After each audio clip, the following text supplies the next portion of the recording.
ब्रेकनंतर एक breaking news अशी आहे की मध्य रेल्वे रविवारच्या वेळापत्रकानुसार धावणाऱ्या मुसळधार पावसाच्या पार्श्वभूमीवर उद्या धावणारी ती आणि प्रशासनाचा निर्णय आहे। हवामान विभागानं मुसळधार पावसाचा इशारा दिला आणि त्या अनुषंगाने जर आपण लक्षात घेतलं तर उद्या देखील रेल्वेचं वेळापत्रक हे जरा विस्कळीतच असेल। अधिक माहिती जाणून घेऊयात आमची प्रतिनिधी प्रणाली कापसे आपल्याबरोबर आहेत। प्रणाली, आत्ता एक क्षणाला सगळ्याच मुंबईकरांच्या मनात एक प्रश्न आहे की उद्या काय, आणि सगळ्यात मोठा प्रश्न असतो तो लोकलने प्रवास करणं, जे वेळेवर नाहीये गेल्या 4-5 दिवसापासून। पण आत्ताचं अपडेट काय मिळतंय? विशाल, अगदी खरं आहे। आपल्याला सगळ्यांनाच माहिती आहे की ज्या वेळेला मुंबईमध्ये मोठी भरती असते आणि त्याच वेळेला जर पाऊस असेल तर सखल भागामध्ये पाणी साचतं आणि ट्रॅकवर पाणी साचल्यामुळे लोकल सेवा विस्कळीत होते। ज्या पद्धतीनं आजचा दिवस राहिला हे चित्र पाहता उद्याही समजा इतक्याच मोठ्या प्रमाणावर पाऊस राहील, जे की हवामान खात्यानं आधीच सांगितलेलं आहे। त्याचबरोबर उद्या सुद्धा एक मोठी भरती जी आहे ती आहे।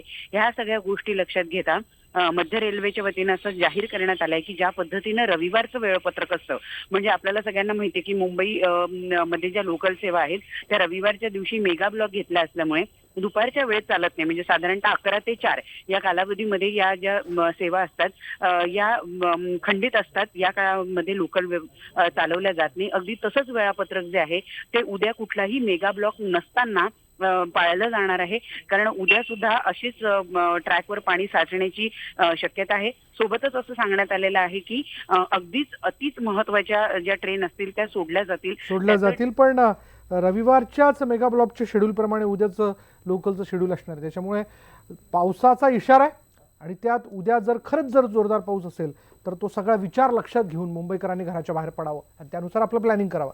पुढे पाहूयात, सगळीकडे जोरदार पाऊस सुरू आहे। मध्य प्रदेशातही पावसाचा जोर कायम आहे।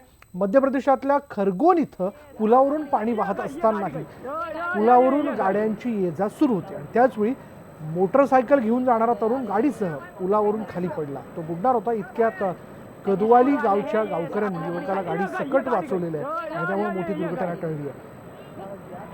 भगवानपूर जवळच्या दोरंगामध्ये जोराचा पाऊस सुरू होता आणि त्यामुळे नदी पात्राबाहेर पाणी वाहत होतं, पण गावकऱ्यांच्या सतर्कतेमुळे मोठी दुर्घटना टळली आहे आणि तरुणाचे प्राण वाचले।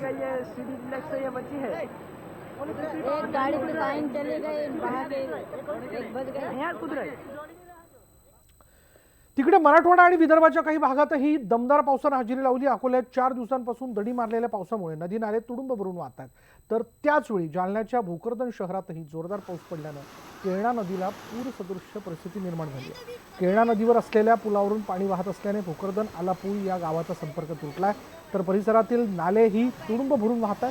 तर औरंगाबाद जिल्ह्यातील कन्नड सिल्लोड तालुक्यांमध्ये चांगला पाऊस आल्यानं नदी नाले अचानक भरून वाहू लागले। पेरणीनंतर चांगला पाऊस झाल्याने या भागातील पिकांना जीवदान मिळण्याची शक्यता आहे।